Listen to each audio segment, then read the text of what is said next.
আলহামদুলিল্লাহ, আজকে থেকে বাংলাদেশের ত্রয়োদশ জাতীয় সংসদ নির্বাচনে কার্যক্রম শুরু হলো প্রতীক বরাদ্দের মধ্য দিয়ে।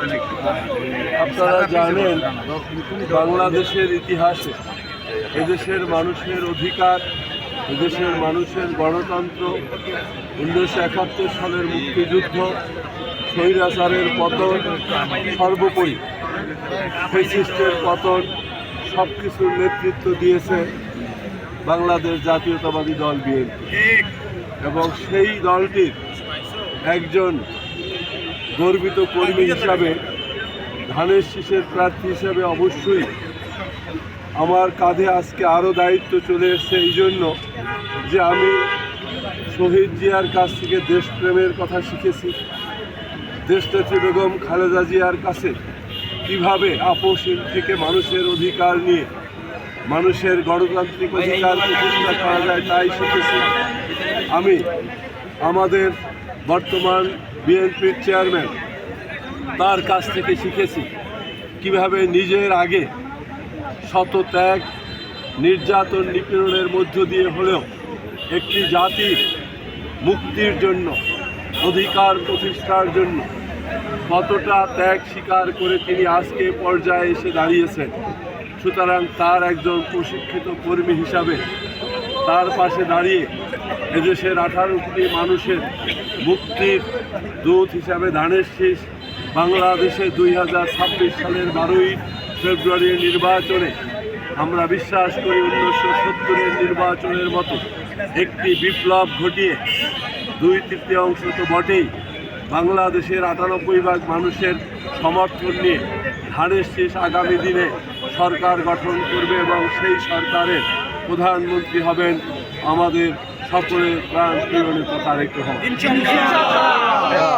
সেই জায়গা থেকে দাঁড়িয়ে এই ঝালকাঠি 1 এবং 2 আসন দুটি আমরা 1979 সালে যেভাবে এই দলটি প্রতিষ্ঠিত হয়েছিল, আজকে 2026-এ এসে দাঁড়িয়ে বলতেছি আমরা সবচেয়ে বেশি ভোটের ব্যবধানে এই 2টি আসন আমাদের আগামী রাষ্ট্রনায়ক বিএনপির দক্ষ সংগঠক, এদেশের 18 কোটি মানুষের হৃদয়ের স্পন্দন তারেক রহমানকে উপহার দেব, এই প্রত্যাশা রেখে সকলকে ধন্যবাদ জানাচ্ছি।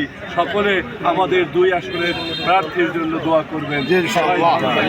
অনুভূতি তো আসলে ভাষায় প্রকাশ করতে পারবো না। আমাদেরকে নিয়ে বহু ষড়যন্ত্র হচ্ছে দেশে বিদেশে বিভিন্ন জায়গায়, কিন্তু সকল ষড়যন্ত্র উপেক্ষা করে দেশপ্রেমিক জনতার ঐক্যবদ্ধ যে সংগ্রামের ফসল, সেটা দাঁড়িপাল্লা প্রতীকের পক্ষে জনগণ রায় দিয়ে সেটা প্রকাশ করবে। আমাদের আত্মবিশ্বাস, আগামীকালকে থেকে যে প্রচারণা শুরু হবে সেটা শান্তি শৃঙ্খলা মোতাবেক আমরা আইন কানুন মেনেই প্রচার করব। সরকার আমাদেরকে সর্বোচ্চ সহযোগিতা করবে, সেটার আমরা আত্মবিশ্বাস রাখি। কিন্তু কোনো ধরনের যদি ভোট কারচুপি কিংবা অন্য কোনো নীলনকশা কেউ করার ষড়যন্ত্র করে, সেটা দেশবাসী ঐক্যবদ্ধভাবে দেশপ্রেমিক জনতা সেটা রুখে দিবে। আমাদের আত্মবিশ্বাস 24 পরবর্তী এই বাংলাদেশে আর কোনো রাতের ভোট কিংবা ভোট কারচুপির নির্বাচন হতে দেওয়া হবে না। ঝালকাঠিতে 2টি আসন রয়েছে। ঝালকাঠি 1 রাজাপুর কাঠালিয়া থেকে আমি ডক্টর ফয়জুল, এবং ঝালকাঠি 2 আসনে আমাদের প্রিয় নেতা জনাব শেখ নেয়ামুল করিম ভাই, যিনি নলছিটি এবং ঝালকাঠি সদরের দাঁড়িপাল্লা প্রতীকে নির্বাচন করছেন। এই 2টি আসনই 10 দলীয় জোটের সকলে মিলে ঐক্যবদ্ধভাবে আগামীর সরকার গঠনে ভূমিকা পালন করবে এবং এই 2টি আসন থেকেই আমরা সংসদে যাওয়ার প্রত্যাশা ব্যক্ত করছি। 2026-এ আমি Mohammad Rubel Howlader, Jatiya party JP cycle মার্কার ঝালকাঠি 1-এর প্রার্থী। আমি ইতিপূর্ব নির্বাচন করেছি। আমার গ্রামের বাড়ি হলো কাঠালিয়ায়। এখন পর্যন্ত আপনার আজকে প্রতীক বরাদ্দ পেলাম বাইসাইকেল মার্কা। এখন পর্যন্ত দেখছি তাতে আপনার পরিবেশ খুব ভালো আছে। তারপর নির্বাচনী ব্যাপার প্রতিদিন প্রতি মুহূর্ত কী হয় বলা যাচ্ছে না। আমি আশাবাদী, যেহেতু আমি ওখানে অনেক উন্নয়ন করেছি। আমার নেতা জনাব আনোয়ার হোসেন মঞ্জু, তিনি আমাদের এলাকার এমপি ছিলেন এবং যোগাযোগ মন্ত্রী ছিলেন। আমাদের এলাকার রাস্তাঘাট, স্কুল, কলেজ সব কিছুই বলতে গেলে তার মাধ্যমেই এলাকায় করা।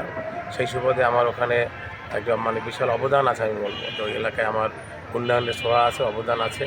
আমি খুব আশাবাদী যে সামনের নির্বাচনে আমাকে রাজাপুর কাঠালিয়ার জনগণ বিপুল ভোটে বিজয়ী করবে ইনশাল্লাহ।